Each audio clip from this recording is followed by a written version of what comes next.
ಮಿತ್ರರೇ ನೋಡಿ, ಇದು ನಮ್ಮ ಜೀವಸಾರ ಘಟಕ ಬಯೋಡೈಜೆಸ್ಟರ್ LLDP ಮೆಟೀರಿಯಲ್ ಮಾಡಿದ್ದು 3000 ಲೀಟರ್ ಕೆಪಾಸಿಟಿಯಿಂದ ನಾನು ಹೇಳಿದ್ದೆ. ಇದರಲ್ಲಿ ಸರ್ ಏನ್ ಮಾಡ್ತಾರೆ, 50 ದಿವಸ ಇದನ್ನ ಪ್ರಾರಂಭದಲ್ಲಿ ಹೊಸದಲ್ಲಿ 9 ತಿಂಗಳ ಹಿಂದೆ ಇಲ್ಲಿ ಇನ್ಸ್ಟಾಲ್ ಆಗಿದೆ.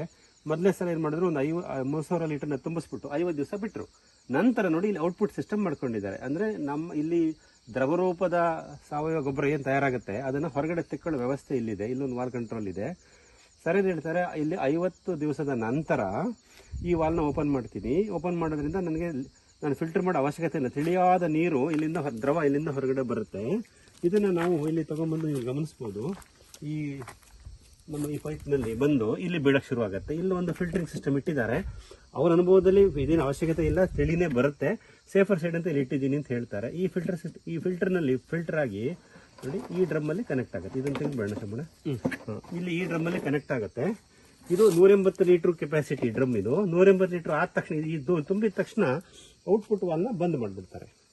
ಅವಾಗ ಆಮೇಲೆ ಏನ್ ಮಾಡ್ತಾರೆ ಅಂದ್ರೆ, ಇದು ನಮ್ದು ನೀವೆಲ್ಲ ನೋಡಿದಿರಲ್ಲ, ವೆಂಚುರೇಷನ್ ಸಿಸ್ಟಮ್ ಸಕ್ಷನ್ ಪೈಪು, ಇಲ್ಲೂ ಫಿಲ್ಟರ್ ಇರುತ್ತೆ.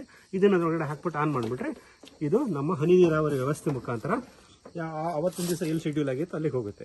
ಸರ್ ಇದು ಪ್ರತಿದಿನ 180 ಲೀಟರ್ ತಗೋತೀರಾ? ಪ್ರತಿ ದಿವಸ 180 ತೆಗಿತೀವಿ. ಆ ಕಡೆ 180 ಫಿಲ್ಅಪ್. ಅವಾಗ ಏನ್ ಮಾಡ್ತಾರೆ, ಅಲ್ಲಿಂದ ಔಟ್ಪುಟ್ ಇದೆ, ನಮ್ಮ ಇನ್ಪುಟ್ ಇದೆಯಲ್ಲ ಡ್ರಮ್ಮು, ಅಲ್ಲಿಂದ ಮತ್ತೆ 180 ಲೀಟರ್ ದ್ರಾವಣವನ್ನು ಹೊರಗಡೆ ಸೇರಿಸ್ತಾ ಬರ್ತಾರೆ. ಇದು 50 ದಿನದ ನಂತರ ಪ್ರತಿದಿನ ನಾವು ಮಾಡಬಹುದು. ನೋಡಿ, ಇದು ಕಡಿಮೆ ವೆಚ್ಚದಲ್ಲಿ ಪ್ರತಿದಿನ ಉತ್ಕೃಷ್ಟವಾದ ಸಾವಯವ ದ್ರವರೂಪದ ಗೊಬ್ಬರವನ್ನ 180 ಲೀಟರ್ ಪ್ರತಿದಿನ ಇಲ್ಲಿ ತಯಾರಾಗುತ್ತೆ. ಅದು ಅವತ್ತಿನ ನೀರಾವರಿ ವ್ಯವಸ್ಥೆ ಏನಿದೆಯೋ, ಯಾವ ಬ್ಲಾಕಿಗೆ ಹೋಗ್ಬೇಕು ಅಲ್ಲಿಗೆ ಅದು ಹೋಗ್ತಾ ಹೋಗುತ್ತೆ.